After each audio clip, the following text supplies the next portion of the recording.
Hi friends, मी अर्चना. माझ्या कला खाद्य किचनमध्ये आपलं स्वागत आहे. आज आपण 10 मिनिटात तयार होणारी स्वीट डिश बनवणार आहे. त्यासाठी आपल्याला लागणार आहे अर्धी वाटी साखर, अर्धी वाटी पाणी. आता हे सगळं आपण फुल गॅसवरती ठेवायचं आणि साखर विरघळेपर्यंत हलवत राहायचं. आता साखर पूर्णपणे विरघळली.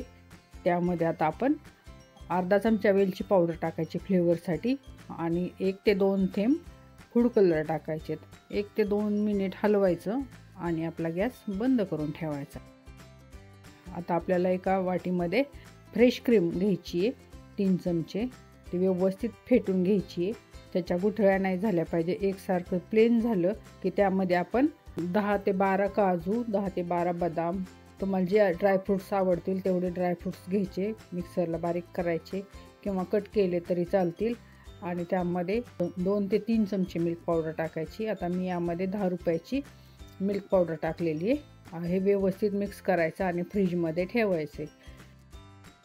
तोपर्यंत आपण ब्रेड घ्यायचेत. ब्रेडच्या कडा कापून घ्यायचेत आणि त्याला अशा पद्धतीने मध्ये कट करायचं आणि एका ब्रेडचे 4 पीस करून घ्यायचेत. बघा, अशा पद्धतीने आपले ब्रेडचे पीस तयार झालेत. आता मी राहिलेल्या ब्रेडचे पीस तयार करून घेते. अशा पद्धतीने मी सगळ्या ब्रेडचे पीस तयार करून घेतलेत. आता आपण फ्रीजमधून बॅटर काढून घ्यायचे, जे आपण थंड करण्यासाठी ठेवलं होतं. ते क्रीम घ्यायची आणि एका ब्रेडच्या पीसला लावायची. त्यावरती ब्रेडचा दुसरा तुकडा ठेवायचा. त्याच्यावरती पण अजून क्रीम लावायची. व्यवस्थित सगळीकडे पसरून घ्यायची आहे. जेवढी जास्त क्रीम लावचाल तेवढं ते खूप टेस्टी लागतं. अशा पद्धतीने तिसरा ब्रेडचा पीस ठेवायचा त्याच्यावरती आणि साईडला लागलेली क्रीम व्यवस्थित आतमध्ये दाबून सेट करून घ्यायची.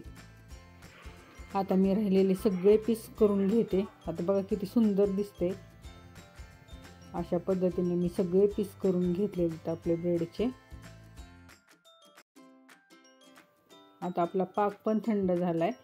जे ब्रेडचे पीस आपण बनवून घेतले होते क्रीम लावून, ते पाकमध्ये डिप करून घ्यायचे.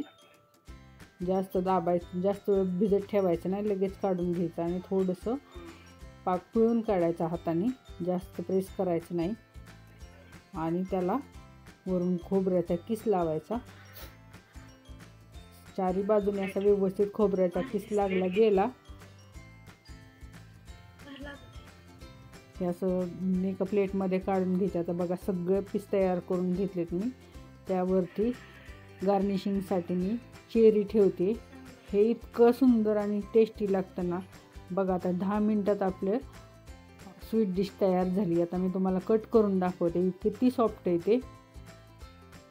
बघा, आपण चाकू चालवतोय तो पण पटकन आत गेला आहे. जास्त प्रेस करायची गरज पडली नाही आणि दिसतानाही किती सुंदर आणि सुपर दिसते. खायला पण टेस्टी आहे.